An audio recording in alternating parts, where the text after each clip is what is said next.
ان کو شامل کر کے ایک سورہ فاتحہ پڑھ کر بخش دیجیے گا.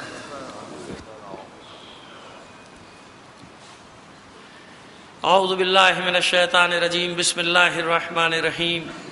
الحمد للہ رب العالمین. الصلاة والسلام علی اشرف الانبیاء والمرسلین سیدنا و نبینا ابی القاسم محمد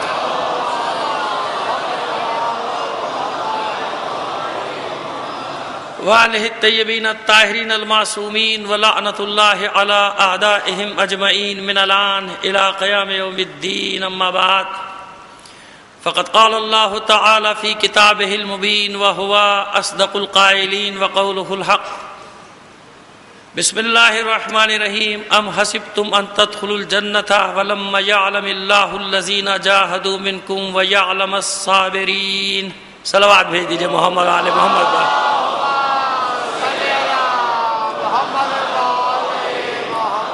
اجازت سے استاد محترم کی اجازت سے ایک بار اور صلوات بھیج دیجئے محمد علیہ محمد.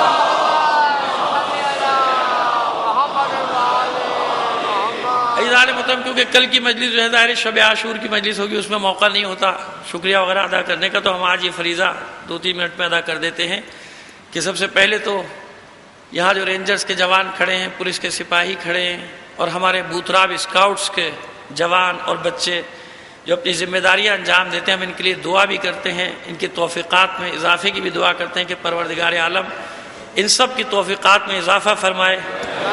اور اس کیونکہ یہ بھی ملت کے فرد ہے، لہذا سب کو اپنی حفظ و امان میں رکھے.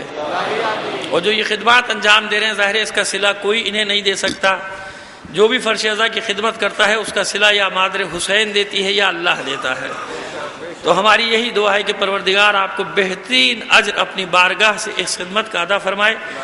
اور اسی طرح ہمارے KESC کے برادران پہلی تاریخ سے میں دیکھ رہا ہوں کہ بدترین حالات کے باوجود وہ نظام سنبھالے ہوئے ہیں، بیٹھے ہوئے ہیں، گاڑی لے کے بیٹھے رہتے ہیں.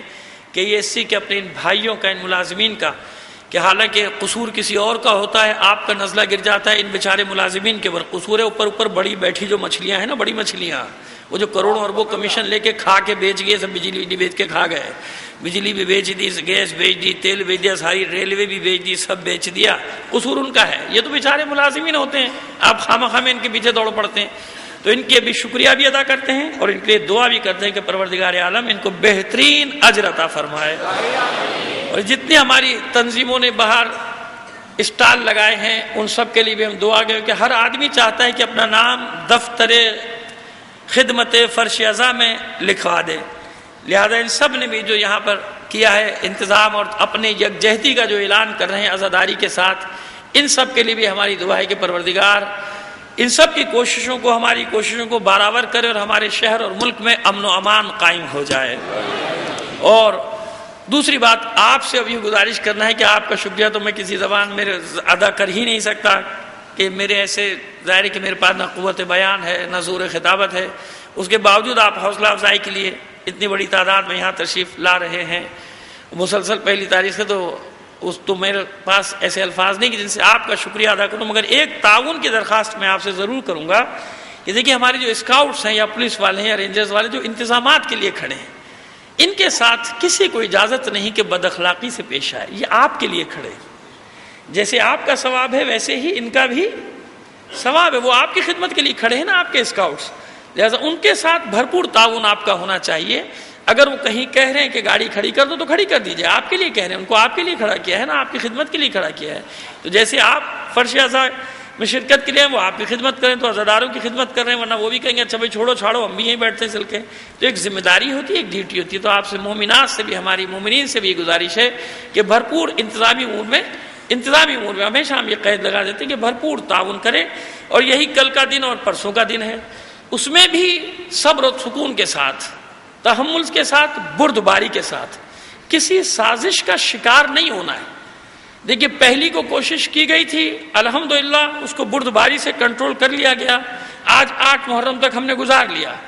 اب کل اور پرسوں کا دن ہے، پھر کوئی نہ کوئی ظاہر ہے کہ میں نے عرض کر دیا کہ شیطان بھی تو اپنے منصوبہ بندی کر رہا ہوگا. تو بڑی بردباری کے ساتھ یہ ذہن میں رکھنا ہے کہ اپنے جلوسوں کو اپنی منزل تک اسی شان و شوکت سے پہنچانا ہے جیسے ہر سال پہنچاتے ہیں.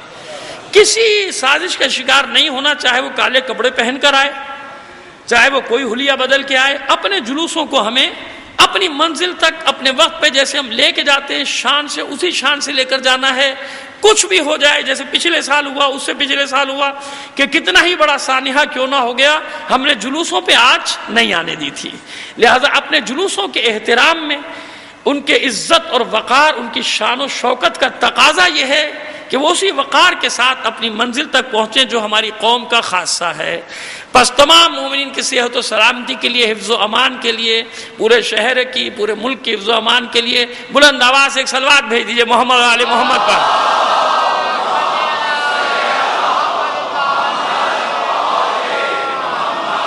کیا تم نے یہ گمان کر لیا کہ تم جنت میں چلے جاؤ گے، بس دعوے کی بنا پہ جنت پہ چلے جاؤ گے؟ اللہ تمہیں الگ الگ نہیں کرے گا، جدا جدا نہیں کرے گا، الگ کرے گا. دعویٰ کرنے والوں کو الگ کرے گا، اور جد و جہد کرنے والوں کو، اللہ کی راہ میں جہاد کرنے والوں کو الگ کر دے گا. بے صبروں کو الگ کر دے گا، صبر کرنے والوں کو الگ کر دے گا. بغیر آزمائش کے تمہیں کچھ نہیں ملے گا. اور اسی آیت کے ذیل میں ہماری گفتگو چل رہی ہے، پیغام کربلا. اور آج جو ہم انشاءاللہ گفتگو کرنے جا رہے ہیں وہ ہے عشق الہی. کربلا میں عشق الہی کا جو پیغام ہے، اگر یہ عشق نہ ہوتا تو کربلا وجود میں نہ آتی. یاد رکھیے. دیکھیے، پہلے تو ہم اس لفظ کی تشریح کر دیں جو بہت ضروری ہے، کیونکہ بعض مقامات پہ ادیب اور شعراء بعض اس کو متروک سمجھتے ہیں، کیونکہ قرآن مجید میں عشق کا لفظ استعمال نہیں ہوا، لہٰذا یہ سب فضول باتیں ہیں، عرفاء کی اور صوفیہ کی باتیں ہیں، یہ عشق وشق سب بیکار چیز ہے. نہیں، یہ مجازی معنی میں تو ضرور بیکار ہے، روایتوں میں ذکر ہے. اچھا، قرآن میں ذکر کیوں نہیں ہے؟ اسی لیے ذکر نہیں ہے کہ قرآن مجید میں اگر یہ لفظ استعمال ہو جاتا تو پھر ہر انسان اس کو مجازی معنی میں بھی استعمال کرتا، اپنے مجازی جذبات کے لیے جو ہے ان کے لیے بھی استعمال کرتا. اس لیے یہ حکمت ہے. لیکن ہم اس لفظ کی ذرا سی تشریح کر دیں گے تو آپ کی سمجھ میں آ جائے گا کہ مسئلہ کیا ہے. عرفاء نے سیر و سلوک کی راہوں کے جو راہی ہیں، انہوں نے، اب عرفاء سے مراد صوفیہ نہیں ہے، یاد رکھیے، صوفی الگ ہے، عارف الگ ہے. صوفی وہ ہے جو دنیا کی مشکلات سے اور دنیا کے پیچ و خم سے اور دنیا کی اتار چڑھاؤ سے گھبرا کے بیابانوں میں چلا جاتا ہے. جیسے اب مثال اگر ہم دینا چاہیں تو سب سے بڑی مثال اس کی ہمیں ملے گی بدھا کی، کہ چلا گیا صاحب اپنا تخت و تاج واج چھوڑ کے دنیا سے چلے جاؤ، یہ دنیا فنا ہونے والی ہے. جا کے جنگلوں بیابان میں بسیرا کر لیتا ہے. صوفی دنیا سے کنارہ کش ہو جاتا ہے. عارف کچھ اور ہے. عارف اسے کہتے ہیں کہ جو دنیا کو تو ٹھوکر میں رکھتا ہے، دنیا اس کی بھی ٹھوکر میں ہے، لیکن وہ کنارہ کش نہیں ہوتا، بلکہ وہ اسی دنیا میں رہ کر ظلم، نفرت اور بربریت کے خلاف محاذ آرائی کرتا ہے. لہذا مولا متقیان علی ابن ابی طالب علیہ السلام کے ذات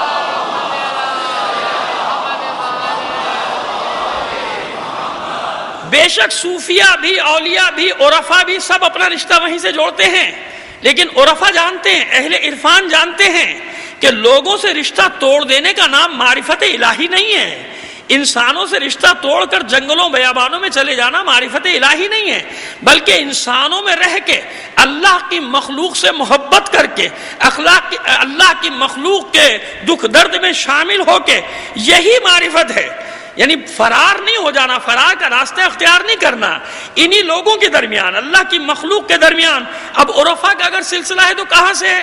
اب خود مولا کائنات جو سید العارفین، امام العارفین، یہ بھی تو لقب ہے نا.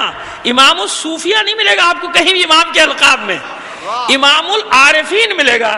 کیوں امام العارفین؟ کہ خود مولا متقیان کی ذات جو ہے وہ مجموع صفات کمالیہ ہے. یعنی میدان جنگ میں بھی، گھر میں بھی، باہر بھی، شہر بھی، لوگ بھی، غریب بھی، یتیم بھی، بیوائیں بھی، اور ہر میدان میں، پھر میدان عبادت میں بھی ان سے بڑا کوئی عبادت گزار نہیں، میدان جنگ میں ان سے بڑا کوئی شجاع نہیں. تو میں اس سے ذرا تشریح کر رہا ہوں کہ بعض اوقات لوگ عرفاء اور صوفیہ کو ایک کر دے. صوفیہ الگ ہیں، وہ جو ترک دنیا کر کے چلے آتے ہیں. عرفاء ترک دنیا نہیں کرتے. عرفاء انہی لوگوں کے درمیان میں رہ کے کام کرتے ہیں، عشق الہی کی شمع لوگوں کے دلوں میں جلانے کی کوشش کرتے ہیں. اب اس لفظ کا معنی کر دیں کہ یہ ہے کیا. عربی زبان میں جیسے ہمارے یہاں ہے نا ایک وہ درخت کو جو ایک بیل چمٹ جاتی ہے، پتہ نہیں امر بیل کہتے ہیں یا امبر بیل کہتے ہیں، کیا کہتے ہیں مجھے اس کا صحیح، کوئی امبر بیل کہتا ہے کوئی امر بیل کہتا ہے، میرا خیال ہے امر بیل زیادہ ہے، وہ پیلی پیلی سی جو چمٹ جاتی ہے، جانتے ہیں نا وہ جس درخت کو چمٹ جائے اس درخت کی عمر ختم ہو جاتی ہے، وہ درخت سوکھ جاتا ہے، اس بیل کو کہتے ہیں اشقا یا عشقا، اس بیل کا نام ہے عربی میں اشقا یا عشقا۔ تو جب اس کسی درخت کو وہ چمٹ جائے تو کہتے ہیں کہ اس کو عشق لگ گیا، یعنی اس نے کیا کیا، اس کو سکھا کے رکھ دیا، اشقا اس کے ساتھ لگ گیا ہے، تو اس کا مادہ وہاں پر ہے۔ تو اب یہی ہوتا ہے کہ جب اسی سے وہ مجازی معنی بھی نکلے کہ انسان کسی کے عشق میں اپنی ہستی کو مٹا دیتا ہے، فنا کر دیتا ہے۔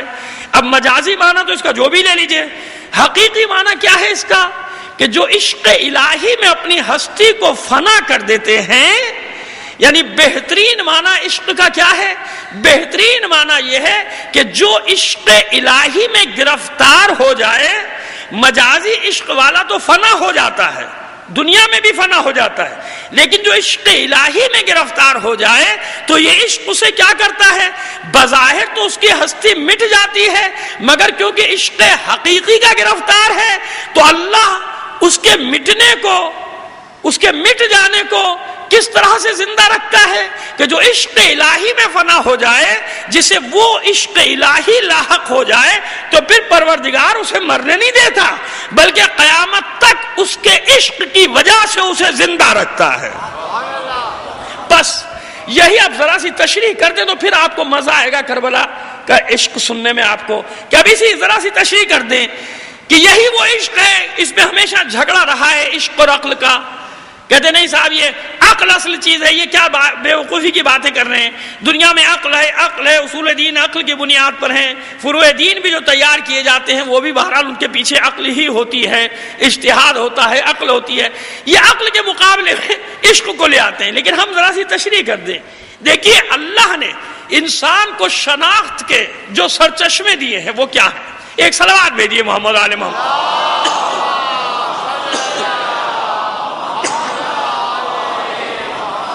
دیکھیے سب سے پہلے انسان کی شناخت کے حواس خمسہ، یہ 5 چیزیں ہیں نا، حواس خمسہ جسے آپ 5 حصے کہتے ہیں، لامسہ، ذائقہ، باصرہ، سامعہ، یہی ہے نا، یہ 4-5 ہیں جو بھی ہیں، یہ جناب ہیں آپ کی 5 حصے جس کے ذریعے سے آپ چیزوں کو شناخت کرتے ہیں۔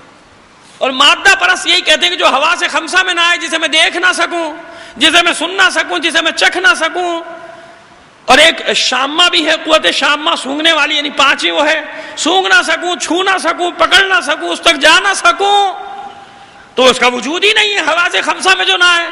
پھر آخر انہیں تسلیم ہونا پڑا اس بات کے، نہیں بھائی ان حواس خمسہ کے اوپر بھی ایک اور چیز ہے جو ان حواس خمسہ کو بھی کنٹرول کرتی ہے، اور ان حواس خمسہ کو کنٹرول کرنے والی چیز کا نام ہے عقل۔ اب جب ان سے پوچھا جائے کہ اچھا بھائی بتاؤ، عقل کو دیکھا نہیں، سنا نہیں، چھو سکتے ہو نہیں، چکھ سکتے ہو نہیں، سونگ سکتے ہو، یہاں ان کی دلیل آ کے ختم ہو گئی کہ عقل مانتے ہو کہ نہیں، کہا مانتے ہیں، یہ عقل ہی تو ہے جس کی بنا پہ ہم دلائل تیار کرتے ہیں، کسی بھی حصے، کسی بھی مکتب فکر کے لوگ ہوں، کسی بھی مذہب کے لوگ ہوں، کسی بھی اسکول آف تھاٹ کے لوگ ہوں، یہ عقل ہی تو ہے، کمیونسٹ ہوں، سوشلسٹ ہوں، مسلمان ہوں، ہندو ہوں، عیسائی ہوں، جو بھی ہوں، اتھیسٹ ہوں، دہریے ہوں، ملحد ہوں، جو بھی ہوں، عقل کی بنیاد پہ چل رہا ہے نا سب۔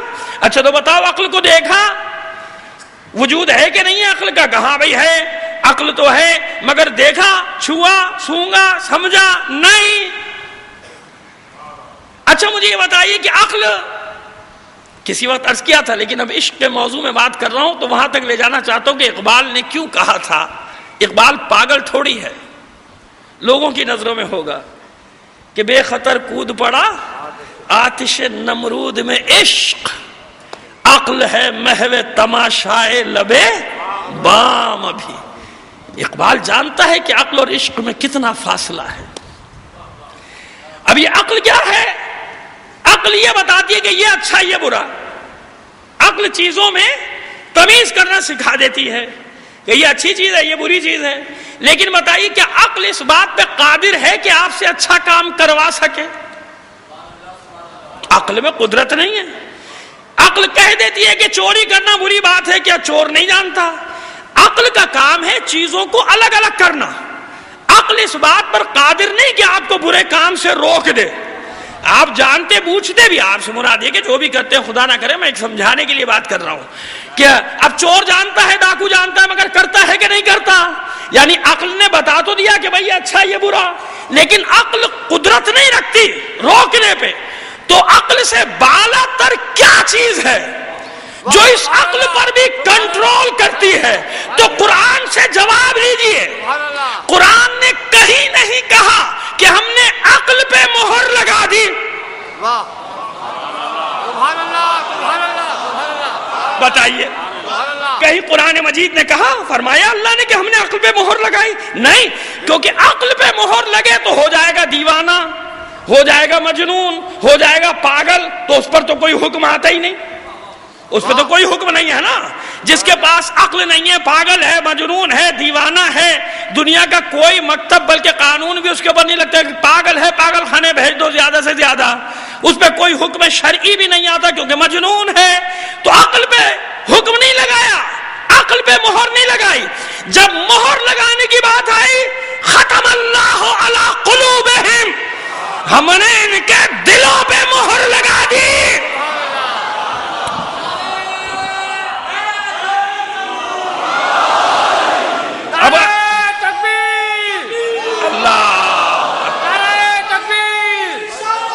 یا رسول اللہ،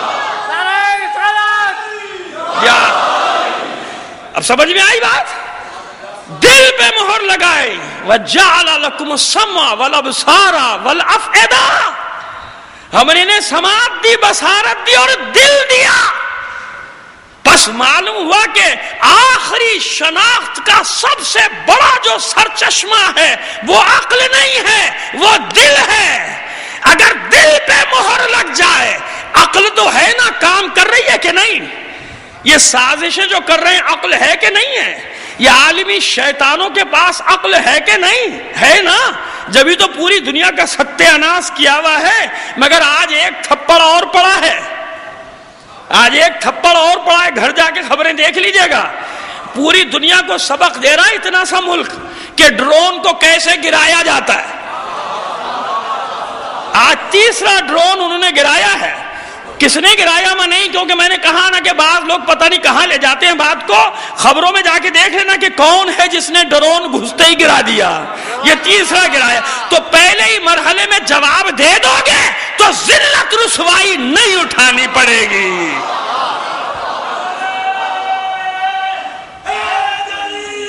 یا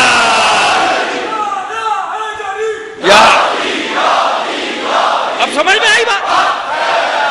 ختم اللہ علی قلوبہم، ہم نے ان کے دلوں پہ مہر لگا دی. اب ان کی عقلیں تو کام کریں گی مگر غلط سمت میں بھی کام کریں گی.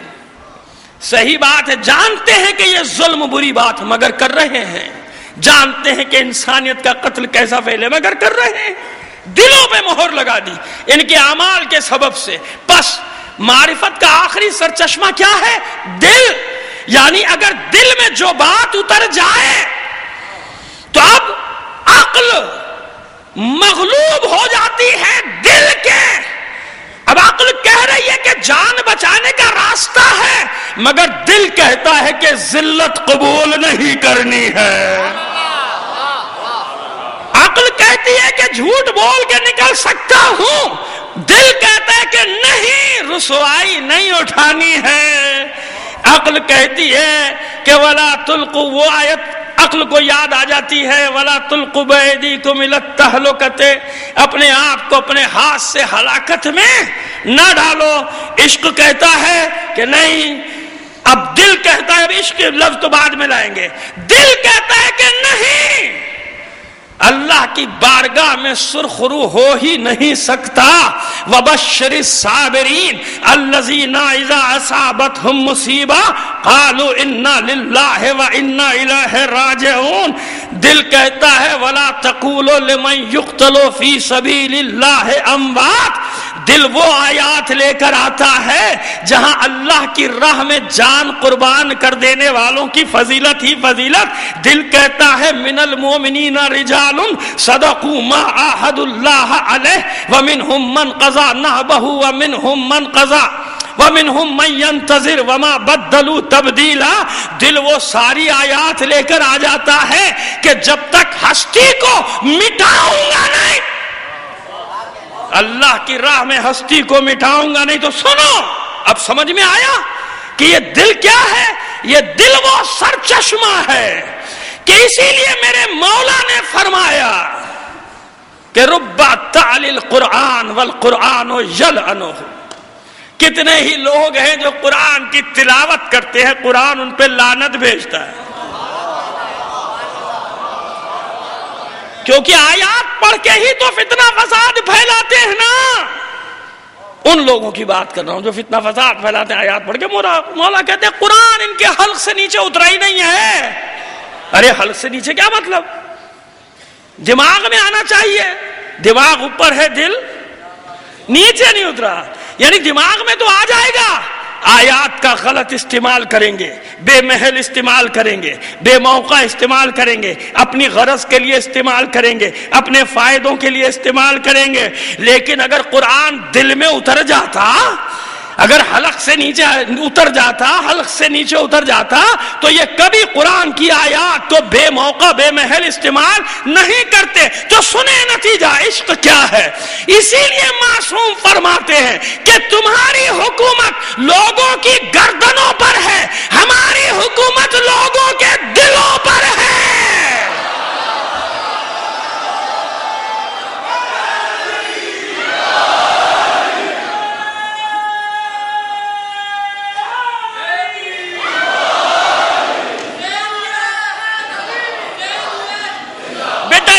ٹھہر جاؤ. ایسے پراگندہ منتشر نعرے مجھے نہیں پسند. تینوں نعرے لگاؤ، نعرے تکبیر سے اور ایک منظم طریقے سے.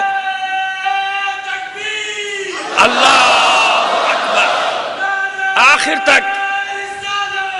یا رسول اللہ، یا اتنی ہی بلند آواز ایک صلوات بھی عنایت فرما دیجئے. اب آئیے.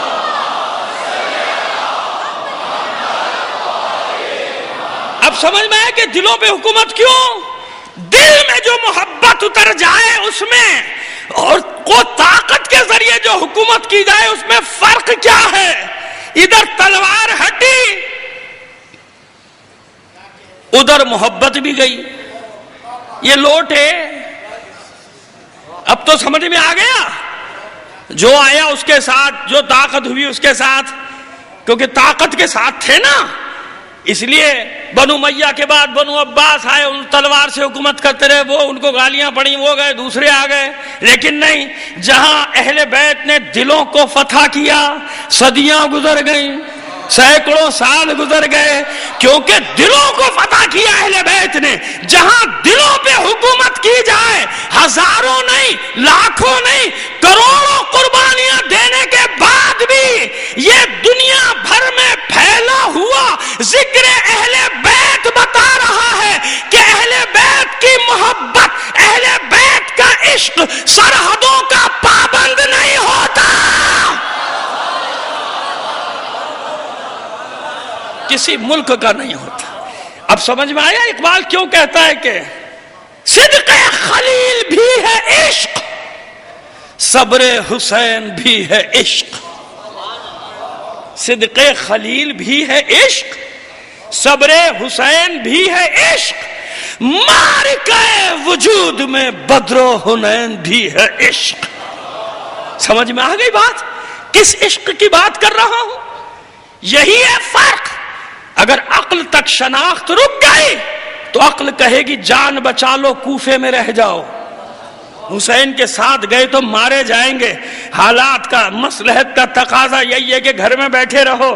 یہی فرق بتایا حبیب نے، ابن اوسجا نے، زہیر نے، کوفیوں میں اور ان میں، کہ عقل کوفے میں رہ گئی، عشق حبیب کی صورت میں کربلا آ گیا. لیکن بغیر عقل کے وہ منزل بھی نہیں ملتی. علم پہلی شرط ہے. جب یہ طے کرے گا علم کی منزلیں, جبھی تو اس وادی میں جائے گا کہ پھر پکار اٹھے گا اے برترس خیال و قیاس و گمان و وہم وزہرچ گفت اند شنیدیم و خاندیم مجلس تمام گشت و آخر رسید عمر ما ہم چنن در اول وصف تو موندئیم. اے رب, اے اللہ, اے ہر خیال قیاس گمان وہم سے بالا کر. جو کچھ بھی تیرے بارے میں لکھا گیا, آج تک سنا گیا, پڑھا گیا, ہر اس چیز سے بالا کر. عمر ختم ہو گئی, زندگی تمام ہو گئی, ابھی مجھے تیرا پہلا وصف ہی سمجھ میں نہیں آیا. یہ ہے اس کا مفہوم جو میں نے پڑھا. تو یہ منزل کہاں ملتی ہے؟ بغیر علم کے عشق بیکار, نادان دوست بن جائے گا, اور بغیر عشق کے علم حاصل کرے گا تو تباہی کی طرف چلا جائے گا. اور یہ بڑی مشکل سے جمع ہوتے ہیں علم اور عشق. بڑی لڑائی ہے دونوں کی, مگر دونوں جمع ہو جائے تو پھر کربلا کے کردار وجود میں آ جاتے ہیں. علم بھی اور عشق بھی. فقیہ کوفہ جانتا ہے کہ عشق حسین کے بغیر یہ منزلیں ملنے والی نہیں. تو کیوں حسین کے عشق میں یہ گرفتار ہیں سب کے سب. جانتے ہیں کہ اس کے عشق میں جب تک مبتلا ہو کر فنا نہیں ہوں گے ہمیں ابدی بقا نہیں ملے گی, حیات ابدی نہیں ملے گی. حسین بھی جانتے ہیں کہ جب تک عشق الہی میں اپنے آپ کو, اپنے گھر کو, اپنی ہستی کو, اپنے خاندان کو, اپنے اہل و عیال کو مٹا نہیں دوں گا, اس وقت تک میرا ذکر ایسے نہیں ہوگا جیسے اللہ چاہتا ہے, جیسے حسین چاہتا ہے. تو یہ عشق الہی کربلا میں لے کر آیا ہے حسین کو. اور لوگوں کے بارے میں جو دنیا کا عشق رکھتے ہیں, حسین نے دونوں کو الگ الگ کر دیا. الناس عبید الدنیا والدین لائق علی السنتہم یحوتونہ ما درت معایشہم. الناس عبید الدنیا, یہ لوگ, ان لوگوں کی پرواہ نہ کرو, انہیں نہ دیکھو, یہ تو دنیا کے بندے ہیں, یہ دنیا کے غلام ہیں, دنیا کا عشق ہے ان کے پاس. الناس عبید الدنیا.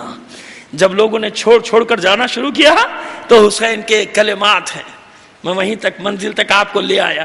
الناس عبید الدنیا, یہ تو دنیا کے غلام ہیں, یہ تو دنیا کے عشق میں مبتلا ہیں, یہ تو دنیا کے بندے ہیں. وَالدِّينُ لَائِقٌ عَلَىٰ أَلْسِنَتِهِمْ, اور دین تو ان کی زبان پہ گھومتا رہتا ہے, گردش کرتا رہتا ہے. یعنی گو زبان سے دین کیے جاتے ہیں. کب تک؟ یَحُوتُونَهُ مَا دَرَّتْ مَعَایِشُهُمْ, جب تک ان کے عیش و عشرت دین سے مل رہے ہیں نا, دین کے نام پہ جب تک ان کی دکانیں چمک رہی ہیں نا, اس وقت تک دین ان کی زبانوں پر ہے, جب تک ان کی دنیا خطرے میں نہیں ہے. یعنی دین کو اپنی دنیا کے گرد گھماتے ہیں, دین کے گرد نہیں گھومتے. دین کو ذریعہ بنایا ہوا ہے دنیا کا. یحوتونہ ما درت معایشہم, جب تک ان کی معیشت, جب تک ان کے عیش و عشرت, جب تک ان کے مادی مفادات ہیں, دین کا دم بھرتے ہیں. اور جب اس کے بعد مصیبتیں آ جائیں, فَإِذَا مُحِسُّوا فِي الْبَلَاءِ قَلَّ الدَّيَّانُونَ, اور جب مصیبتوں میں گرفتار ہوتے ہیں تو تھوڑے, بہت تھوڑے, صرف چند لوگ دین پر باقی رہ جاتے ہیں, باقی سب بھاگ جاتے ہیں. ان کے دین کے دعووں میں نہ جو دین کا دعویٰ کر رہے ہیں. الناس عبید الدنیا, یہ اللہ کا نام لیتے ہیں, دنیا کے بندے, یہ دنیا کے غلام ہیں, یہ دنیا کے گرد. اللہ کا عشق نہیں ہے, دنیا کا عشق ہے ان کے دل میں. لہذا جیسے ہی مصیبتیں آتی ہیں یہ چھوڑ کے بھاگ جاتے ہیں دین کو. یعنی دین کو, حسین کو چھوڑ دینا کیا ہے؟ دین کو چھوڑ دینا ہے نا. چھوڑ دیا حسین کو, سب عشق کے دعوے, محبت کے دعوے دھرے کے دھرے رہ گئے, سب چھوڑ کے چلے گئے. حسین بتا رہے ہیں کہ اللہ آزماتا ہے، ایسے تمہارے عشق و محبت کا دعویٰ قبول تھوڑی ہوگا۔ آئیے ایک حدیث ذہن میں آ گئی امام جعفر صادق علیہ السلام کی،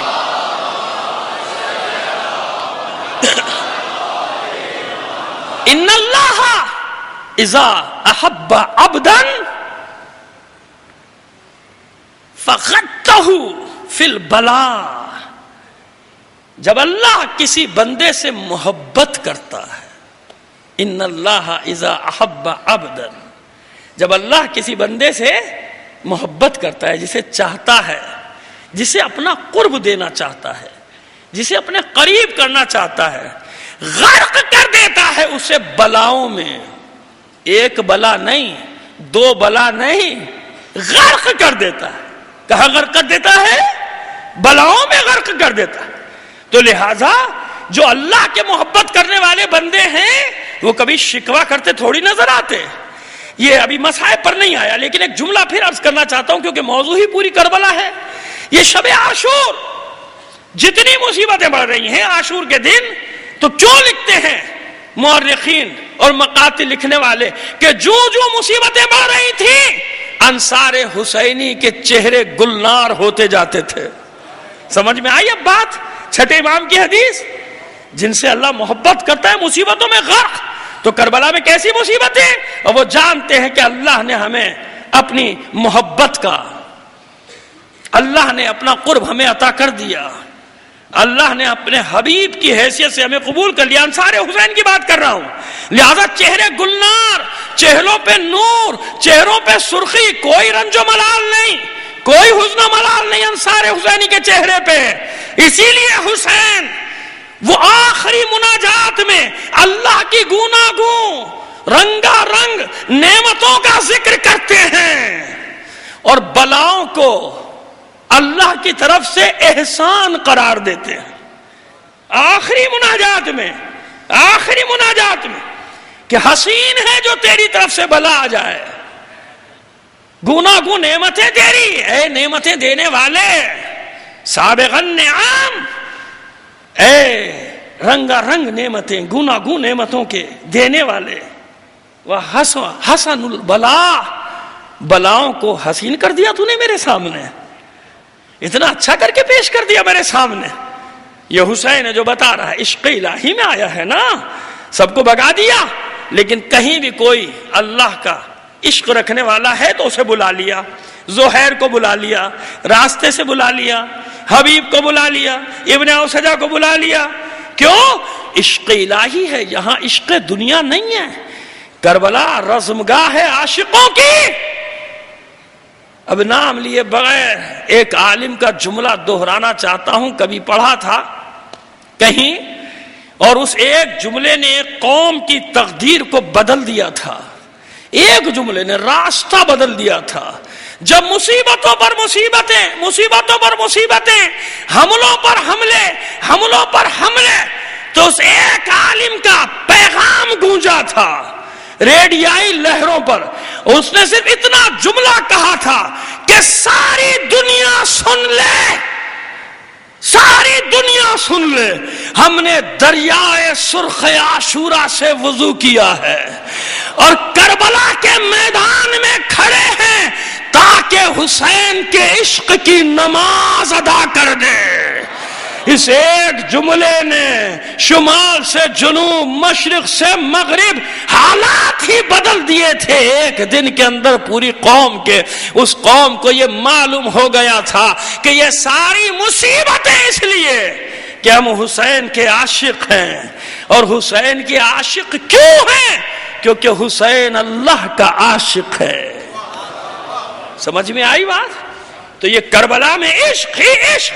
استعدوا للبلا، اپنے اہل بیت سے حسین فرماتے تیار ہو جاؤ بلاؤں کے لیے، اور خبردار لا تشکو الیہ، اللہ کی طرف کبھی کوئی شکوہ نہ کرنا، یعنی ان مصیبتوں کے دوران تمہاری زبان پہ کوئی شکوہ نہ آنا چاہیے۔ اللہم انت ثقتی علی السراء والضراء، میرا مولا فرماتا ہے حسین اے اللہ تو ہی تو میری تکیے گاہ ہے، تو ہی تو ہے جس پہ میں سہارا کرتا ہوں. اللہم انت ثقتی علی السراء والضراء، اور کہیں اللہم انت ثقتی فی کل کرب، ہر مصیبت میں، ہر بلا میں اے اللہ تو میری تکیے گاہ ہے، تو میری پشت پناہ ہے، ہر خوشی میں بھی ہر مصیبت میں بھی. علی السراء والضراء، ہر خوشی غم میں تو ہی میری تکیے گاہ ہے. اسنا احسن الثناء، اے اللہ میں تیری ثنا ایسے کرتا ہوں جیسے بہترین ثنا کرنے کا حق ہے. اے اللہ میں اس طرح وَأَحْمَدُهُ عَلَى السَّرَّاءِ وَالضَّرَّاء، وہ جملہ یہاں پر ہے. اور اے میرے پروردگار میں تیری حمد کرتا ہوں ہر خوشی میں، ہر غم میں. یہ ہے حسین. یہ کیوں؟ اس لیے کہ حسین عشق الہی میں کھو چکا ہے. یہ ہے عشق کا وہ مفہوم جو کربلا دیتی ہے، وہ مفہوم نہیں جو مجازی مفہوم ہے. اس لیے میں نے تشریح کر دی کہ شجر ممنوعہ نہیں ہے، شجر ممنوعہ اس طرف ہے. شجر ممنوعہ اگر عشق الہی ہو تو یہی تو معراج ہے انسان کی، یہی تو کمال ہے کہ اپنی ہستی کو فنا کر دے اللہ کی راہ میں. تو کربلا میں سب حسین پر قربان ہو رہے تھے، ہے کہ نہیں؟ چھوٹی سی مثال دے کے بس، کیونکہ آج مصائب کو بھی زیادہ وقت دینا ہے، تاریخیں ایسی آ گئی، ایک چھوٹی سی مثال دینا چاہتا ہوں، بات بالکل واضح ہو جائے گی. ناقہ صالح ہو یا اور کوئی حیوان جس کا ادب احترام بتایا گیا، وَالْبُدْنَ جَعَلْنَاهَا لَكُم مِّن شَعَائِرِ اللَّهِ، شاید پہلے ہم نے ذکر کیا کہ قربانی کا جانور اللہ نے تمہارے لیے اسے اپنی علامت بنا دیا، احترام کرو اس کا. یہ جانور کا احترام کرنا، آیت کو ہٹا دیجئے. کوئی کہ آپ اس جانور کو بچے دھلاتے ہیں، پیار کرتے ہیں، ہار ڈالتے ہیں، پھول ڈالتے ہیں، کہیں تو شرک کر رہا ہے، بدعت کر رہا ہے. کہ نہیں، کسی میں ہمت نہیں. کیوں؟ کہا کہ نہیں بھائی سارے جانور الگ ہیں، یہ الگ ہے نا. کیوں الگ ہے؟ جسے قربانی کے لیے وقف کر دیا وہ بن گیا شاعر اللہ میں سے. کل شاعر اللہ نہیں، من شاعر اللہ، اللہ کی علامتوں میں سے ایک. احترام ہے کہ نہیں؟ تو اس کا احترام کر رہے ہیں بچے، ہم بڑے اس کا احترام کر رہے ہیں، مگر اس کے احترام میں پوشیدہ کیا ہے؟ اطاعت الہی. سامنے یہ جانور ہے مگر پشت پر تو اطاعت الہی ہے نا. اللہ کا حکم ہے جبھی تو، اللہ کا حکم ہے جبھی تو احترام کر رہا ہوں. اللہ کے حکم ہی کی تو خلاف ورزی کی تھی نا قوموں نے جب احترام نہیں کیا ان حیوانوں کا جنہیں اللہ نے علامت بنا کے بھیجا تھا، نشانی بنا کے بھیجا تھا. سمجھ میں آ گئی بات؟ تو اب کربلا میں حسین کون؟ علامت، اور کوئی چھوٹی موٹی علامت نہیں. دین ہے، دین ہے حسین، کل دین یہی ہے. بہر حق در خاک خوں غلطی دیاست، پس بنا لا الہ گردی دیاست. یہ کہ اس نے تھوڑی، معین الدین چشتی اجمیری رحمت اللہ علیہ نے تھوڑی، جو بھی پڑھا ہے تاریخ بشریت کو، جس نے بھی پڑھا ہے انسانیت کو پڑھا ہے، وہ یہی کہے گا. میں کہہ دوں تو فتویٰ لگے، ہمت ہے تو لگاؤ فتوے ان پہ.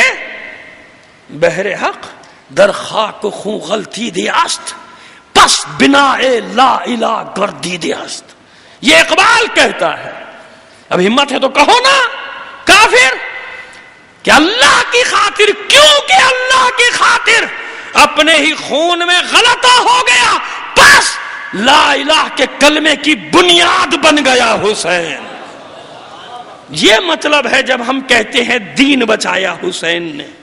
اور ہمارے تمام مسلمان بھائی بھی، اکثریت قاطع ہر مکتب یہ جانتا ہے کہ ہاں بنا لا الہ یہی ہے. وہ چاہے صدیوں پہلے معین الدین چشتی اجمیری رحمت اللہ علیہ فرمائیں، حکیم الامت اقبال فرمائیں، ہر صاحب انصاف یہی کہے گا، پس بنا لا الہ گردی دیست. کیوں؟ اللہ کی خاطر آیا ہے. اے پروردگار، وہ دعائے عرفہ پہلی مجلس سے جو شروع کیا تھا نہیں پڑھتا، بس ترجمے پر اکتفا کر لیتا ہوں، پروردگار اس نے کیا کھویا جس نے تجھے پا لیا؟ حسین جانتا ہے کہ لقاء اللہ کی منزل کیا ہے، اللہ سے ملاقات، اللہ کا دیدار کیا ہے، جانتا ہے حسین۔ لہذا کربلا میں جتنے بھی حسین کے عشق کے گرفتار ہیں، اور صرف کربلا نہیں، قیامت تک جو بھی حسین کے سچے عشق کا اسیر ہے وہ کربلائی ہے۔ نہ سمجھو کہ نصرت حسین کا باب بند ہو گیا۔ ہر زمانے میں جو حسین سے سچے عشق کا اظہار کرتا ہے، یہ سچا عشق کیا ہے؟ باطل قوتوں کے مقابلے میں آواز بلند کرو، ظالم کو ظالم کہو، قاتل کو قاتل کہو، مظلوم کو مظلوم کہو۔ یہ عشق حسین کی پہلی سیڑھی ہے۔ تو وہاں جو بھی ہے، وہ جو بھی ہجوم ہے، وہ عاشقان حسین کا ہجوم ہے، عاشقان حسین ہے۔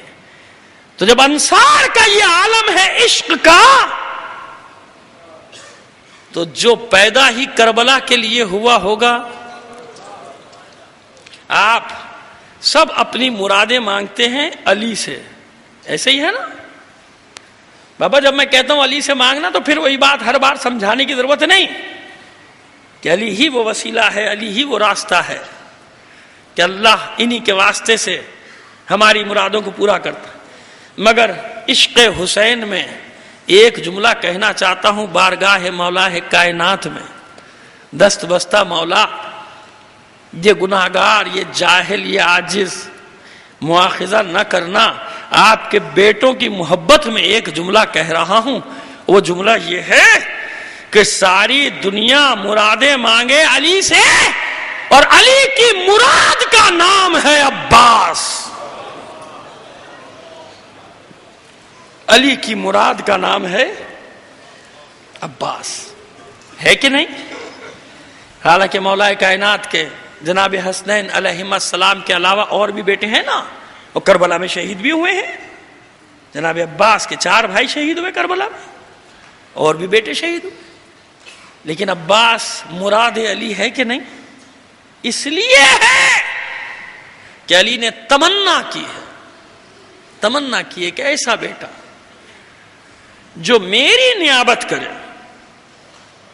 یعنی اسے دیکھ کر لوگ مجھے یاد کریں۔ شبیہ پیغمبر تو حسین کا بیٹا ہے نا، علی کی یاد کون دلائے گا کربلا کی جنگ میں؟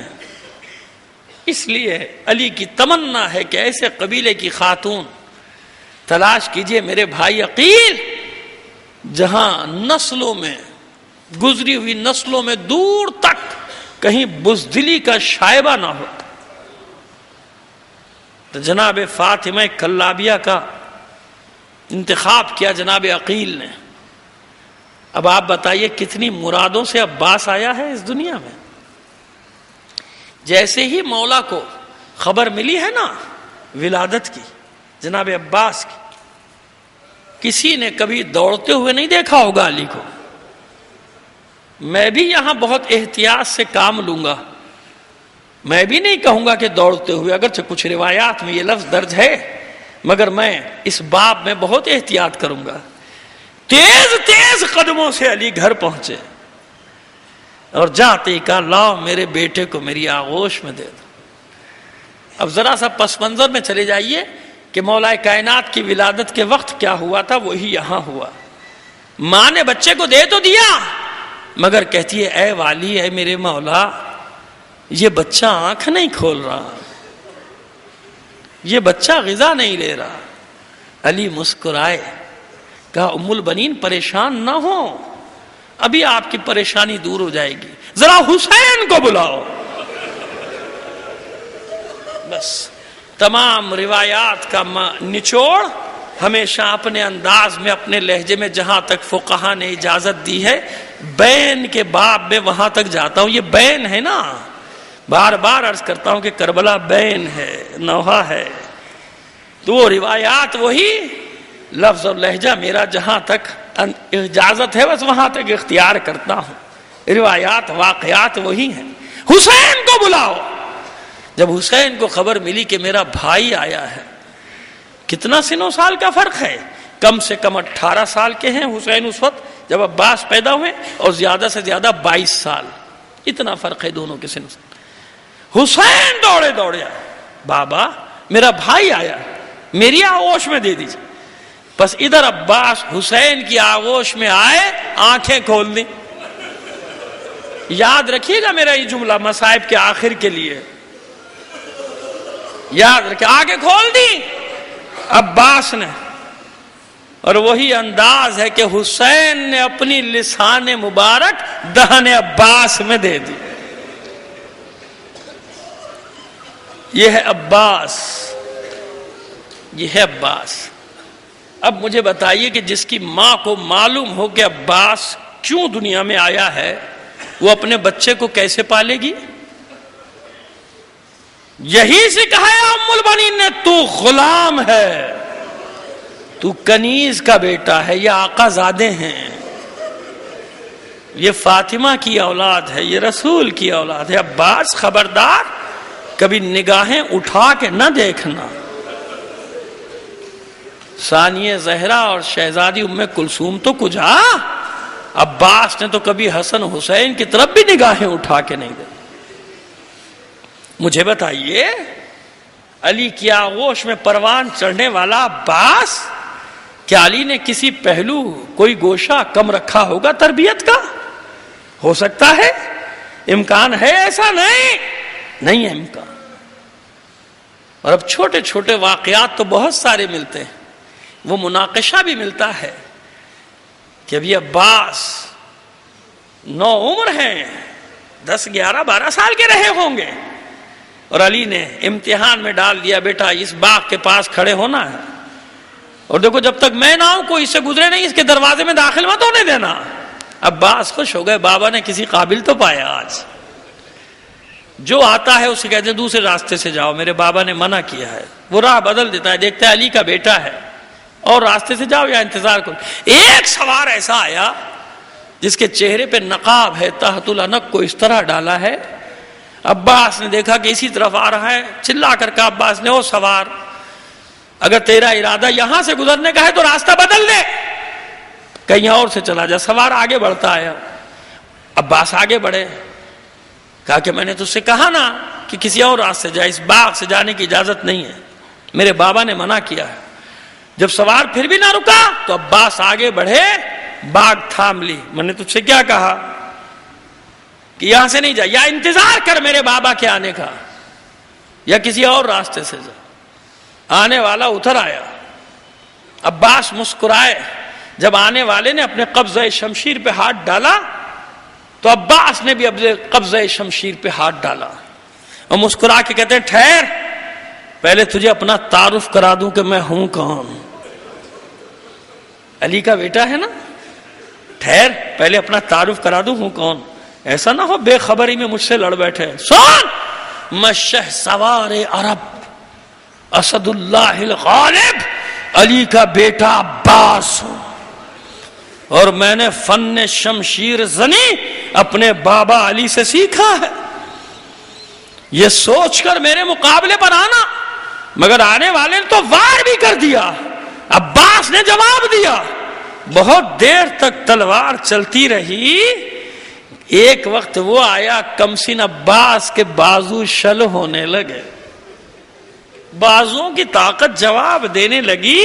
عباس سمجھ گئے کہ آنے والا کوئی معمولی شمشیر زن نہیں ہے، لڑتے لڑتے کہتے ہیں، بھائی تو ہے کون؟ میرے بابا نے مجھے فن شمشیر زنی سکھایا ہے، مگر اب تو میرے بازو بھی تھک گئے، آخر اپنا تعارف تو کرا، تو ہے کون؟ ادھر عباس نے اپنے بازوؤں کے شل ہو جانے کا اعلان کیا، ادھر آنے والے نے تلوار پھینک دی، تحت العنق ہٹا دی چہرے سے، عباس کو کلیجے سے لگا کر کے، میرے لال عباس اب مجھے اطمینان ہو گیا، تو کربلا میں حق ادا کرے گا۔ میرے شیر عباس تو کسی اور سے نہیں اتنی دیر تک اپنے بابا علی سے مناقشہ کرتا رہا ہے. سمجھ میں آئی بات؟ یہ ہے عباس. جب شہزادیاں گھر سے نکلتی تھی، حالانکہ رات کی تاریکی میں ماں کی قبر پہ یا نانا کی قبر پہ جاتی تھی جب مدینہ سب سو رہا ہوتا تھا، اس کے باوجود منظر یہ لکھتے ہیں کہ چھوٹا سا عباس، سن و سال کا فرق تو میں بتا چکا نا، ثانیہ زہرا سے بھی اب آپ سمجھ لیجئے کہ کتنے چھوٹے ہیں عباس، کم سے کم 17 اور زیادہ سے زیادہ 21 سال چھوٹے.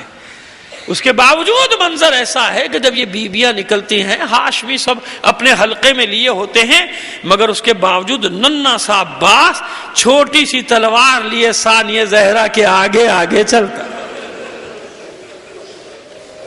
ارے یہی تو وہ انداز تھا عباس کا کہ ثانیہ زہرا فرماتی تھی جس کا عباس جیسا بھائی ہو، کسی کی مجال ہے اس کے بازوں میں رسن باندھ دے، کسی کی مجال ہے اس کے سر سے چادر چھین لے. جب مدینے سے قافلہ چل رہا تھا اور ثانیہ زہرا کے سوار ہونے کی باری آئی، پورے کوچے میں قناتیں باندھ دی گئیں، کوئی نہ محرم کوئی پرندہ بھی پر نہ مار سکے، ایسا ماحول، ناکا ڈیوڑی پہ بٹھا دیا گیا. ثانیہ زہرا اپنے بیٹوں، بھانجوں، بھتیجوں، بھائیوں کے جلوہ میں نمودار ہوئی. عباس کا عالم یہ ہے کہ ناقے کے پاس اپنے ہاتھوں کا زینہ بنا دیا، اپنی شہزادی کو اس طرح سوار کرایا. شب عاشور تک مطمئن ہے بیویاں، کیوں؟ عباس موجود ہے، تلایا پھر رہا ہے، یعنی پہرا دے رہا ہے خیموں کا. زہیر بن قین سے بھی گفتگو ہو چکی. زہیر بن قین سب کی نمائندگی کرنے آئے تھے نا، سب کو یہ فکر تھی، بار بار پریشان ہو رہے تھے کہ بار بار ام البنین کے بیٹوں کے لیے امان کا پیغام آتا ہے. تو زہیر بن قین پہنچے تھے، عباس کے ساتھ ساتھ چل رہے تھے، ان کا گھوڑا ان کا گھوڑا ساتھ ساتھ. اور جب پورا واقعہ زہیر بن قین نے سنایا کہ کیا ہوا، کیسے ہوا، کس طرح آپ کی والدہ سے عقد ہوا مولا کائنات کا، اور کیا مراد تھی علی کی، مسکراتے رہے عباس، سنتے رہے جناب زہیر کی ساری گفتگو. ساری گفتگو کے سننے کے بعد فرماتا ہے میرا مولا زہیر بات مکمل کر لی؟ زہیر کہتے ہیں ہاں. اب روایت کہتی ہے کہ علی کے لال نے ایک انگڑائی لی، ایسی انگڑائی لی کہ رکابیں ٹوٹ گئیں. اور عباس کہتے ہیں زہیر میرے بھائی ذرا صبح تو ہونے دو، پھر دیکھنا عباس کیا کرتا ہے. یہاں تک آپ کو لانا اسی لیے چاہ رہا ہوں کہ علی یہ بھی بتانا چاہ رہے ہیں کہ صرف میرے عباس کے غیظ و غضب، جوش اور جلال کو نہ دیکھنا، یہ بھی دیکھنا کہ جب شمشیر چلانے کا دن آئے گا تو اس دن میرا عباس اپنے مولا کی اطاعت کیسے کرے گا. عباس سے بڑا کوئی عاشق حسین ہے کربلا میں؟ کون ہے جو عباس سے زیادہ عشق کر سکتا ہے حسین سے؟ ہم جیسا معاذ اللہ کوئی عام انسان تھوڑی ہے عباس کہ غصہ آ جائے، جوش آ جائے تو کسی کی سنتے ہی نہیں، قابو میں ہی نہیں آتے. حسین یہی بتانا چاہ رہا ہے کہ میرے عباس کو دیکھنا یہ کس طرح سے مطیع ہے، فرما بردار ہے، یہ عبد صالح ہے، یا ایھا العبد الصالح. زیارت میں نا جناب عباس کی عبد صالح ہے، یہ اپنے مولا کا مطیع ہے، یہ اپنے امام کا فرما بردار ہے. 5 کو جب خیمے ہٹانے کی نوبت آئی تھی، عباس نے تلوار سے خط کھینچ دیا تھا. وہ جو دستہ آیا تھا نا سپاہیوں کا خیمے ہٹوانے کے لیے، اور جب عباس کی للکار سنی جسے اپنا سر اپنے تن پہ عزیز نہ ہو وہ ادھر آئے، کسی کی مجال نہیں تھی کہ عباس کے کھینچے ہوئے خط کو عبور کر لیتا. یہ حسین ہے حسین. جب عباس کے قریب آیا، شانے پہ ہاتھ رکھ دیا، میرے شیر ابھی جنگ نہیں کرنی، خیمے ہٹا لو، خیمے ہٹا لو. کیا عباس کو نہیں معلوم کہ یہ شانے پہ آنے والا ہاتھ کس کا ہے؟ شانے پہ رکھا ہوا ہاتھ کس کا ہے؟ عباس کو نہیں معلوم. جانتا ہے نا عباس کی کائنات کا امام ہے، میرا مولا ہے، میرا آقا ہے، میرا سید ہے، میرا سردار ہے، لہذا میں اور ادھر ادھر کی روایت نہیں پڑھتا. میں تو اتنا جانتا ہوں کہ حسین کا ہاتھ شانے پر آیا، عباس نے نظریں جھکا کر بس ایک جملہ کہا، مولا یہ غلام تیرے ہر حکم کی اطاعت کرے. شدت ضبط سے جو آنسو آئے ہیں عباس کی آنکھوں میں، نظریں اس لیے نیچے رکھی کہیں میرا مولا دیکھ نہ لے.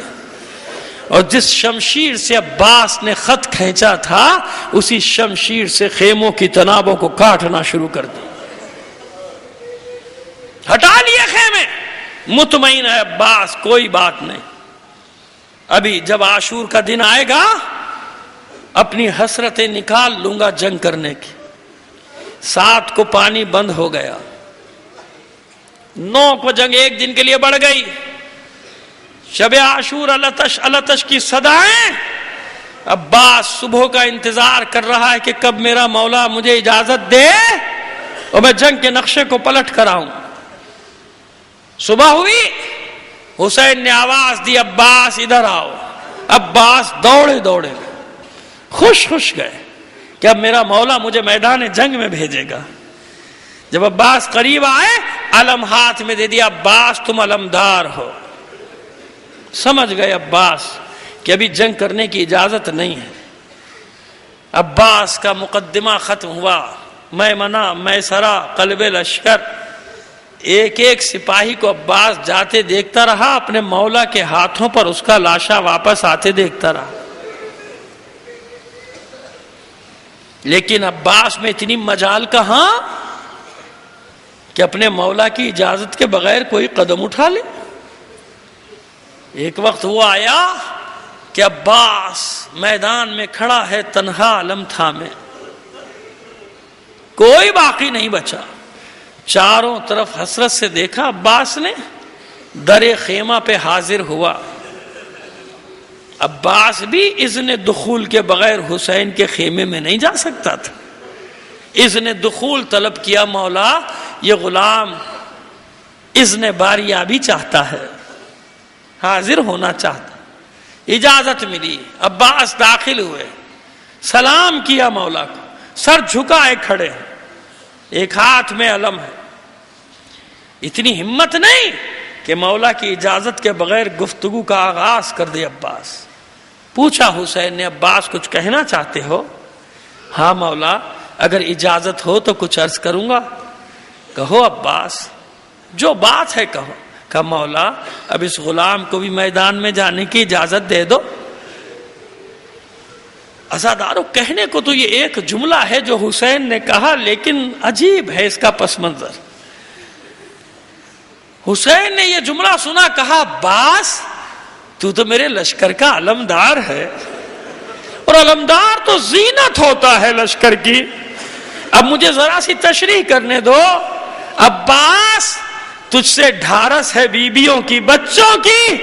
ارے جب کسی شہید کا لاشا آتا تھا بیویاں گھبرا کے علم کے پھریرے کو دیکھتی تھی. ارے علم کا پھریرا لہرا رہا ہے، عباس موجود ہے، کوئی مصیبت خیموں تک نہیں آ سکتی. عباس تجھ سے ڈھارس ہے بھی. عباس ہاتھ جوڑ کر کہتے مولا میرا لشکر کہاں ہے؟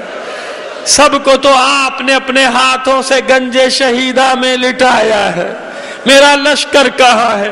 اجازت نہیں ملتی. ایک چھوٹی سی بچی دوڑی دوڑی آئی اور چچا کے دامن سے لپٹ گئی. چچا بہت پیاسی ہوں، پیاس ہلاک کیے دیتی. اے چچا جان، کیا آپ بھی پانی نہیں پلا سکتے؟ بس عباس کی دلی مراد پوری ہو گئی.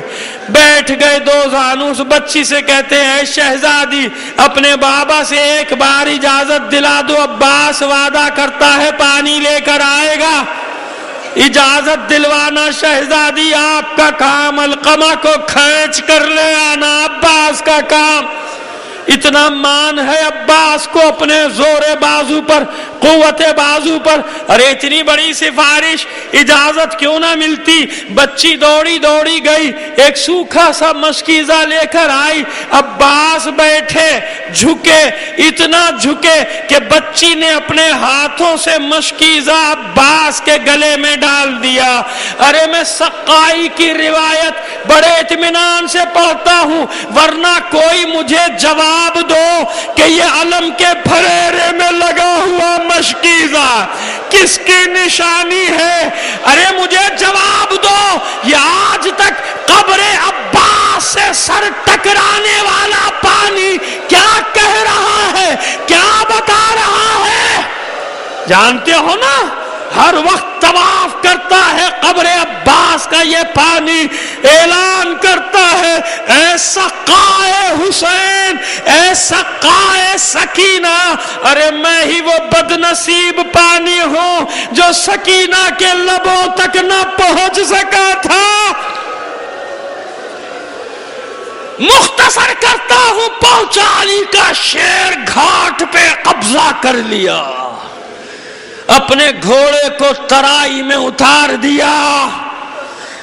یوں کہہ دوں کہ خیبر میں پتھر پہ علم گاڑنے والے نے فرات کے سینے پہ پرچم حسینی کو گاڑ دیا.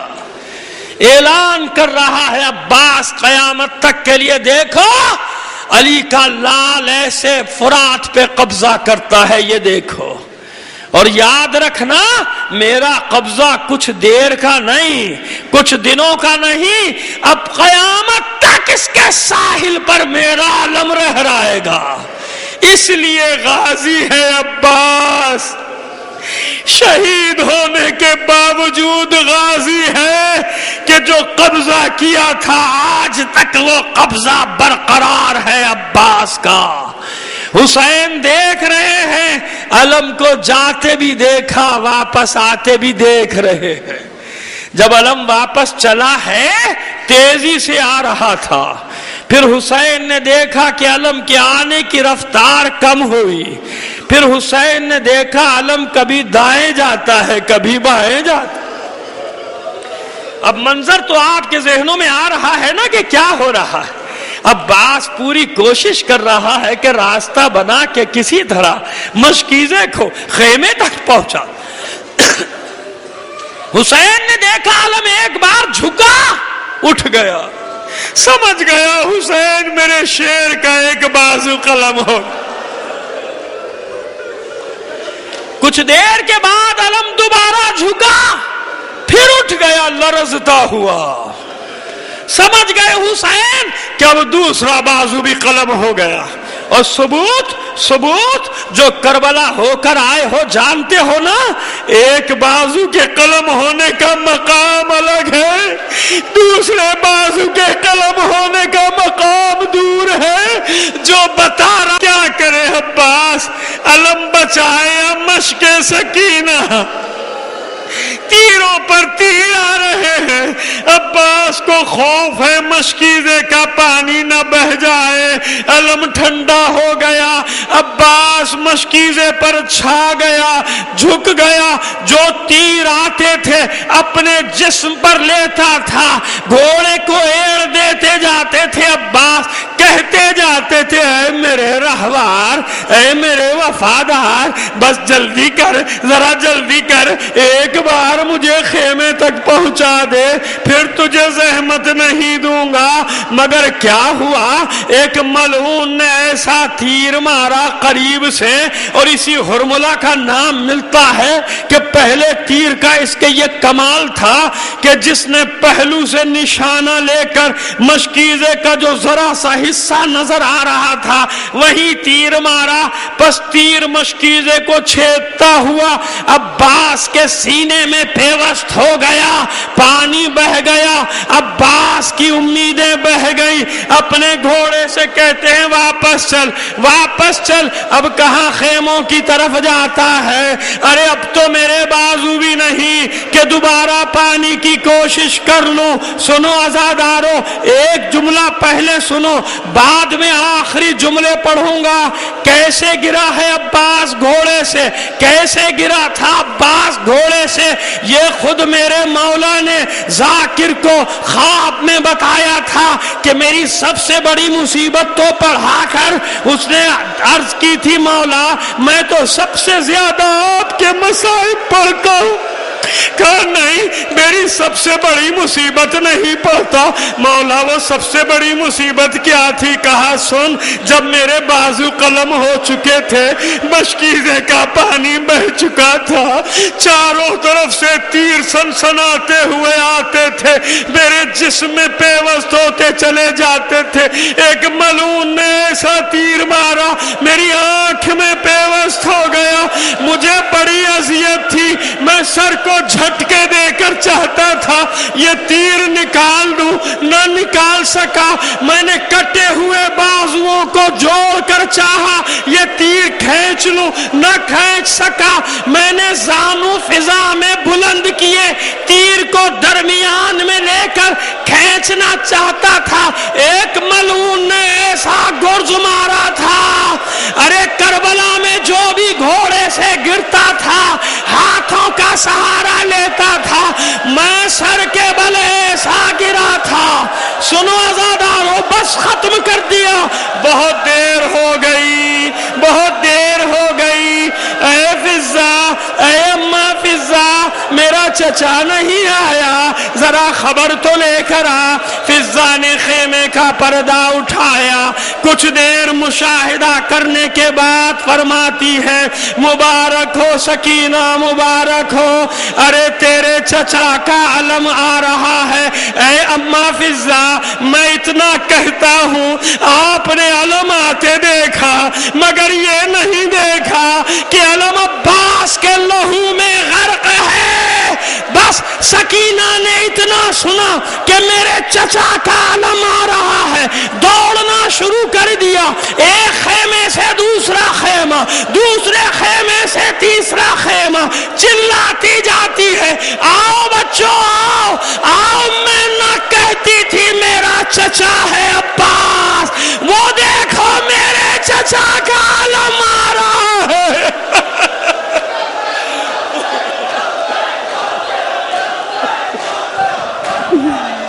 پولیس کے سپاہی کھڑے ہیں اور ہمارے بوتراب اسکاؤٹس کے جوان اور بچے جو اپنی ذمہ داریاں انجام دیتے ہیں، ہم ان کے لیے دعا بھی کرتے ہیں، ان کی توفیقات میں اضافے کی بھی دعا کرتے ہیں کہ پروردگار عالم ان سب کی توفیقات میں اضافہ فرمائے، اور اس کیونکہ یہ بھی ملت کے فرد ہے لہذا سب کو اپنی حفظ و امان میں رکھے، اور جو یہ خدمات انجام دے رہے ہیں ظاہر ہے اس کا صلہ کوئی انہیں نہیں دے سکتا، جو بھی فرش ازا کی خدمت کرتا ہے اس کا صلہ یا مادر حسین دیتی ہے یا اللہ دیتا ہے۔ تو ہماری یہی دعا ہے کہ پروردگار آپ کو بہترین اجر اپنی بارگاہ سے اس خدمت کا ادا فرمائے، اور اسی طرح ہمارے KESC کے برادران پہلی تاریخ سے میں دیکھ رہا ہوں کہ بدترین حالات کے باوجود وہ نظام سنبھالے ہوئے ہیں، بیٹھے ہوئے ہیں، گاڑی لے کے بیٹھے رہتے ہیں، KESC کے اپنے ان بھائیوں کا، ان ملازمین کا، کہ حالانکہ قصور کسی اور کا ہوتا ہے، آپ کا نزلہ گر جاتا ہے، ان بیچارے ملازمین کے اوپر قصور ہے، اوپر بڑی بیٹھی جو مچھلیاں ہیں نا، بڑی مچھلیاں، وہ جو کروڑوں اربوں کمیشن لے کے کھا کے بیچ گئے، سب بجلی بیچ کے کھا گئے، بجلی بھی بیچ دی، گیس بیچ دی، تیل بیچ دیا، ساری ریلوے بھی بیچ دی، سب بیچ دیا، قصور ان کا ہے، یہ تو بیچارے ملازمین ہوتے ہیں، آپ خامخواہ میں ان کے پیچھے دوڑ پڑتے ہیں، تو ان کے بھی شکریہ بھی ادا کرتے ہیں اور ان کے لیے دعا بھی کرتے ہیں کہ پروردگار عالم ان کو بہترین اجر عطا فرمائے۔ اور جتنی ہماری تنظیموں نے باہر اسٹال لگائے ہیں ان سب کے لیے بھی ہم دعا کریں کہ ہر آدمی چاہتا ہے کہ اپنا نام دفتر خدمت پہ چلے جاؤ گے، اللہ تمہیں الگ الگ نہیں کرے گا، جدا جدا نہیں کرے گا، الگ کرے گا، دعویٰ کرنے والوں کو الگ کرے گا، اور جد و جہد کرنے والوں کو، اللہ کی راہ میں جہاد کرنے والوں کو الگ کر دے گا، بے صبروں کو الگ کر دے گا، صبر کرنے والوں کو الگ کر دے گا، بغیر آزمائش کے تمہیں کچھ نہیں ملے گا۔ اور اسی آیت کے ذیل میں ہماری گفتگو چل رہی ہے پیغام کربلا، اور آج جو ہم انشاءاللہ گفتگو کرنے جا رہے ہیں وہ ہے عشق الہی۔ کربلا میں عشق الہی کا جو پیغام ہے، اگر یہ عشق نہ ہوتا تو کربلا وجود میں نہ آتی. یاد رکھیے. دیکھیے پہلے تو ہم اس لفظ کی تشریح کر دیں جو بہت ضروری ہے، کیونکہ بعض مقامات پہ ادیب اور شعراء بعض اس کو متروک سمجھتے ہیں، کیونکہ قرآن مجید میں عشق کا لفظ استعمال نہیں ہوا، لہٰذا یہ سب فضول باتیں ہیں، عرفا کی اور صوفیہ کی باتیں ہیں، یہ عشق وشق سب بیکار چیز ہے. نہیں، یہ مجازی معنی میں تو ضرور بیکار ہے، روایتوں میں ذکر ہے. اچھا قرآن میں ذکر کیوں نہیں ہے؟ اسی لیے ذکر نہیں ہے کہ قرآن مجید میں اگر یہ لفظ استعمال ہو جاتا تو پھر ہر انسان اس کو مجازی معنی میں بھی استعمال کرتا، اپنے مجازی جذبات کے لیے جو ہے ان کے لیے بھی استعمال کرتا. اس لیے یہ حکمت ہے. لیکن ہم اس لفظ کی ذرا سی تشریح کر دیں گے تو آپ کی سمجھ میں آ جائے گا کہ مسئلہ کیا ہے. عرفا نے سیر و سلوک کی راہوں کے جو راہی ہیں انہوں نے، اب عرفا سے مراد صوفیہ نہیں ہے، یاد رکھیے صوفیہ اس میں بھی صبر و سکون کے ساتھ، تحمل کے ساتھ، بردباری کے ساتھ، کسی سازش کا شکار نہیں ہونا ہے. دیکھیے پہلی کو کوشش کی گئی تھی، الحمدللہ اس کو بردباری سے کنٹرول کر لیا گیا. آج 8 محرم تک ہم نے گزار لیا. اب کل اور پرسوں کا دن ہے، پھر کوئی نہ کوئی ظاہر ہے کہ میں نے عرض کر دیا کہ شیطان بھی تو اپنے منصوبہ بندی کر رہا ہوگا. تو بڑی بردباری کے ساتھ یہ ذہن میں رکھنا ہے کہ اپنے جلوسوں کو اپنی منزل تک اسی شان و شوکت سے پہنچانا ہے جیسے ہر سال پہنچاتے ہیں. کسی سازش کا شکار نہیں ہونا، چاہے وہ کالے کپڑے پہن کر آئے، چاہے وہ کوئی حلیہ بدل کے آئے. اپنے جلوسوں کو ہمیں اپنی منزل تک اپنے وقت پہ جیسے ہم لے کے جاتے ہیں شان سے، اسی شان سے لے کر جانا ہے. کچھ بھی ہو جائے، جیسے پچھلے سال ہوا، اس سے پچھلے سال ہوا، کہ کتنا ہی بڑا سانحہ کیوں نہ ہو گیا، ہم نے جلوسوں پہ آنچ نہیں آنے دی تھی. لہذا اپنے جلوسوں کے احترام میں ان کے عزت اور وقار، ان کی شان و شوکت کا تقاضا یہ ہے کہ وہ اسی وقار کے ساتھ اپنی منزل تک پہنچیں جو ہماری قوم کا خاصہ ہے. پس تمام مومنین کی صحت و سلامتی کے لیے، حفظ و امان کے لیے، پورے شہر کی، پورے ملک کی حفظ و امان کے لیے بلند آواز سے ایک صلوات بھیج دیجئے محمد علی محمد پر.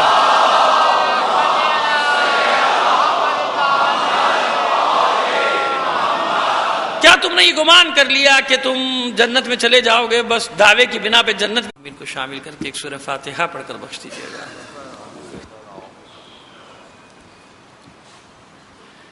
اعوذ باللہ من الشیطان الرجیم، بسم اللہ الرحمن الرحیم. الحمد للہ رب العالمین، الصلاۃ والسلام علی اشرف الانبیاء والمرسلین، سیدنا و نبینا ابی القاسم محمد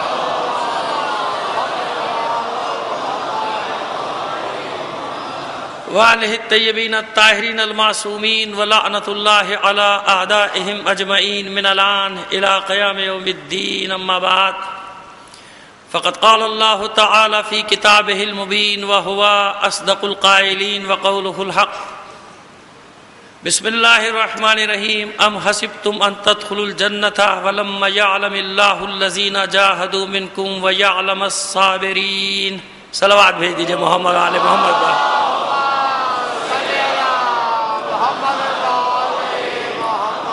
اجازت سے، استاد محترم کی اجازت سے ایک بار اور صلوات بھیج دیجئے محمد علی محمد پر.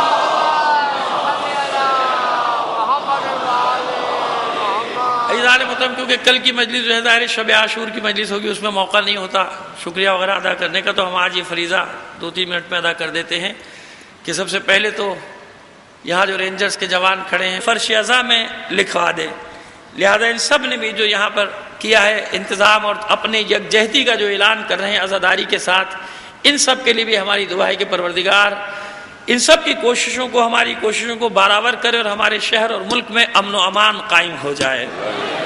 اور دوسری بات آپ سے ابھی گزارش کرنا ہے کہ آپ کا شکریہ تو میں کسی زبان میں ادا کر ہی نہیں سکتا کہ میرے ایسے ظاہر ہے کہ میرے پاس نہ قوت بیان ہے نہ زور خطابت ہے، اس کے باوجود آپ حوصلہ افزائی کے لیے اتنی بڑی تعداد میں یہاں تشریف لا رہے ہیں. مسلسل پہلی تاریخ سے تو میرے پاس ایسے الفاظ نہیں کہ جن سے آپ کا شکریہ ادا کروں، مگر ایک تعاون کی درخواست میں آپ سے ضرور کروں گا کہ دیکھیے ہمارے جو اسکاؤٹس ہیں یا پولیس والے ہیں یا رینجرز والے جو انتظامات کے لیے کھڑے ہیں، ان کے ساتھ کسی کو اجازت نہیں کہ بد اخلاقی سے پیش آئے. یہ آپ کے لیے کھڑے ہیں، جیسے آپ کا ثواب ہے ویسے ہی ان کا بھی ثواب ہے. وہ آپ کی خدمت کے لیے کھڑے ہیں نا، آپ کے اسکاؤٹس، لہذا ان کے ساتھ بھرپور تعاون آپ کا ہونا چاہیے. اگر وہ کہیں کہہ رہے ہیں کہ گاڑی کھڑی کر دو تو کھڑی کر دیجئے، آپ کے لیے کہہ رہے ہیں، ان کو آپ کے لیے کھڑا کیا ہے نا، آپ کی خدمت کے لیے کھڑا کیا ہے. تو جیسے آپ فرش عزا میں شرکت کے لیے وہ آپ کی خدمت کریں تو عزاداروں کی خدمت کر رہے ہیں، ورنہ وہ بھی کہیں گے اچھا بھائی چھوڑو چھاڑو ہم بھی یہیں بیٹھتے ہیں چل کے. تو ایک ذمہ داری ہوتی ہے، ایک ڈیوٹی ہوتی ہے. تو آپ سے مومنات سے بھی، ہماری مومنین سے بھی یہ گزارش ہے کہ بھرپور انتظامی امور میں ہمیشہ ہم یہ قید لگا دیتے ہیں کہ بھرپور تعاون کریں. اور یہی کل کا دن اور پرسوں کا دن ہے.